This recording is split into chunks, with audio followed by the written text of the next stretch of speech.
Bonsoir à tout le monde. Voilà, je n'ai pas eu la chance, comme ont eu beaucoup, de naître dans une famille connaissant le Seigneur. Moi, je suis né dans une famille catholique non pratiquante, en plus. Lorsque j'avais à peine entre 6 et 8 mois, j'ai été atteint par la polio. Ce qui fait que c'est pourquoi vous me voyez marcher comme ça. À l'époque, il n'y avait pas les soins qui existaient aujourd'hui. Et donc, j'ai passé entre mes 1 an et mes 7 ans, pratiquement la moitié de l'année dans un centre pour handicapés et la moitié de l'année chez moi. Et chez moi, eh bien, je retrouvais donc ma sœur et ma mère, puisque mon père avait quitté le foyer très vite. Je ne l'ai jamais connu. Il n'a jamais même pris de mes nouvelles. Ainsi. Et donc, j'ai grandi comme ça, dans un foyer où on avait une certaine crainte de Dieu, mais sans plus.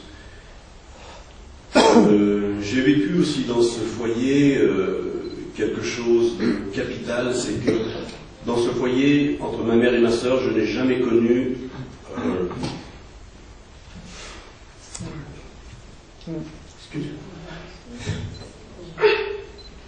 je n'ai jamais connu quelque chose qui est capital, c'est-à-dire ni la tendresse, ni l'affection. Amen. Parce que je n'ai réalisé que bien plus tard, mais j'ai toujours eu ce sentiment d'être né par accident. Ma mère étant beaucoup trop jeune pour avoir un enfant, elle n'avait pas 18 ans.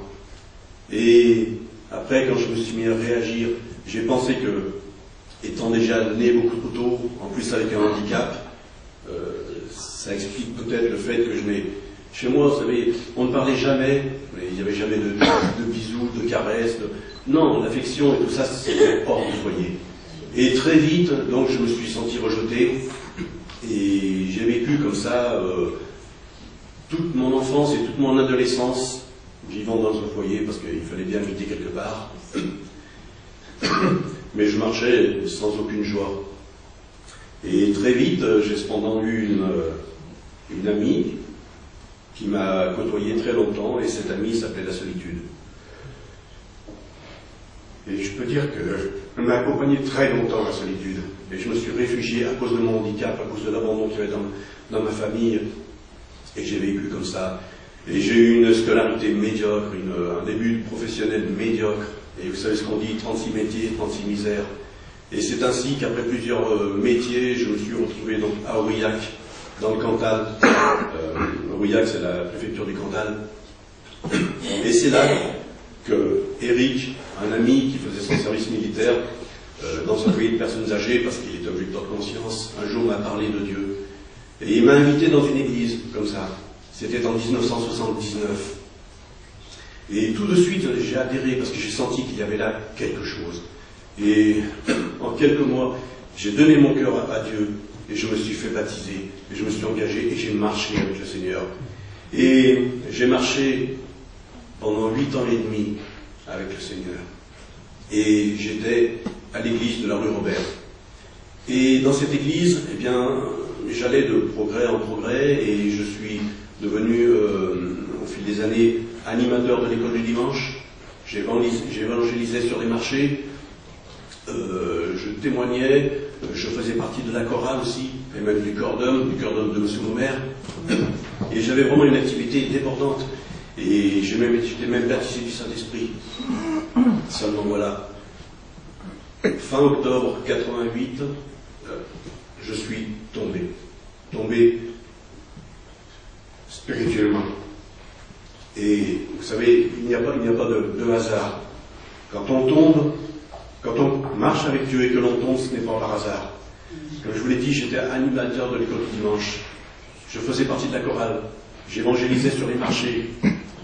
J'avais plusieurs services, plusieurs ministères. Mais vous savez, le service pour Dieu, c'est excellent, à condition que ça ne prenne pas notre intimité avec Dieu. Et vous savez, chez moi, j'ouvrais la Bible de temps en temps. Je priais de temps en temps. Je n'avais pas cette intimité avec Dieu. Cette intimité qui est vraiment absolument essentielle. Et c'est pour cela que petit à petit, mes anciennes passions ont repris le dessus. Et je n'ai pas veillé. Quand la Bible dit « Résistez-lui avec une foi ferme et l'ennemi fuira », c'est vrai. C'est vrai. Et moi, je n'ai pas veillé à ça. Et c'est pour cela que je suis tombé. Et je suis tombé, mais quand on tombe, quand on marche avec le Seigneur et que l'on tombe, ce n'est jamais sans conséquence. J'ai perdu mon emploi. J'ai perdu ma voiture. J'ai perdu mon logement. J'ai perdu tout un tas d'amis. J'ai perdu énormément de choses. Mais j'ai perdu avant tout, bien évidemment, la communion avec Dieu. Et j'ai marché comme ça pendant 22 ans, loin de Dieu. Moi aussi, mais quand on me demandait la réelle raison de ma chute, jamais, je peux dire que jamais, je n'ai dit c'est de la faute de Dieu. Si je suis là, c'est à cause de Dieu. Jamais je n'ai dit ça. Ou alors j'ai peut-être dit 2 ou 3 fois, mais c'est vraiment pas convaincu. Et je sais aujourd'hui encore que ce n'est pas la faute de Dieu. Et j'ai donc marché comme ça. Et avant de revenir ici, je me suis découvert une passion pour l'informatique et Internet. Et c'est au travers d'Internet, sur un de ces sites qu'on appelle réseau social, qu'un jour j'ai retrouvé un chrétien de la rue Robert. Et je suis devenu son ami. On peut devenir ami, vous savez, par ces sites. Et par lui, j'ai retrouvé d'autres chrétiens. Et l'Esprit de Dieu a commencé à retravailler mon cœur. Et il m'a dit, tu te rappelles tout ce que tu as vécu avec moi, t'aimerais pas le retrouver? Et passionné d'Internet, alors j'ai commencé à chercher. Et je suis arrivé sur le site Internet de Dessine. J'ai vu ce qui était proposé.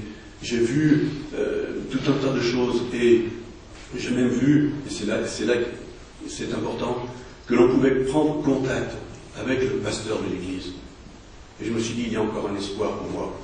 Parce que si le Seigneur me rappelle, s'il remet ça dans mon cœur, c'est qu'il ne m'a jamais abandonné. Et je sais qu'il ne m'a jamais abandonné parce que Dieu est fidèle. Et je sais aujourd'hui que sa patience, son immense patience, est gage de mon salut. Si Dieu n'avait pas été aussi patient, alors il m'aurait laissé, il m'aurait abandonné. Dieu me quittait, va-t'en. Mais non, Dieu est patient et Dieu est amour, et ça c'est merveilleux. Et j'ai donc pris rendez-vous avec notre serviteur, Monsieur Bach, et nous nous sommes vus ici le vendredi, et nous avons parlé, et nous avons prié. Et vraiment, j'étais sincère, je voulais revenir à Dieu. Mais vraiment un nouveau départ. Dieu, vous savez, il est rare que Dieu vous donne une deuxième chance. Là, il me donnait une deuxième chance. Il fallait que je saisisse. Et je suis venu. Et depuis le premier jour où je suis revenu, beaucoup de choses ont changé dans ma vie. Surtout ma communion avec Dieu. Parce que le matin, maintenant, la première chose que je fais ma toilette. Et de suite après, j'ai mon rendez-vous avec Dieu. Alors, tous les matins, je chante un cantique parce que j'aime bien chanter. Et j'ai un moment de louange et un moment de prière avec Dieu. Ça passe avant tout, avant même le petit déjeuner. C'est lui qui passe avant tout. Et ça, depuis que je suis revenu, pas un jour, je n'ai raté le rendez-vous avec Dieu. Et c'est un jour, alors que je me préparais à venir au culte, dimanche matin, parce que j'avais envie de préparer les réunions avant de venir. Et bien ce jour-là, j'ai été revisité par le Saint-Esprit. Et j'ai été vraiment béni, mais baptisé comme jamais. Et j'ai parlé en langue comme je n'avais encore jamais parlé. Et vraiment, c'est là que, expérience après expérience, on voit que le Seigneur m'a ramené dans sa maison. Parce que Dieu est fidèle, Dieu est merveilleux. Et maintenant, comme on l'a chanté tout à l'heure, je veux servir Dieu. Je veux servir Dieu toute ma vie. Et souvent, quand dans mes prières, quand je remercie Dieu, je dis merci pour la journée qui va se passer. Parce que quoi qu'il m'arrive, Seigneur, je te remercie.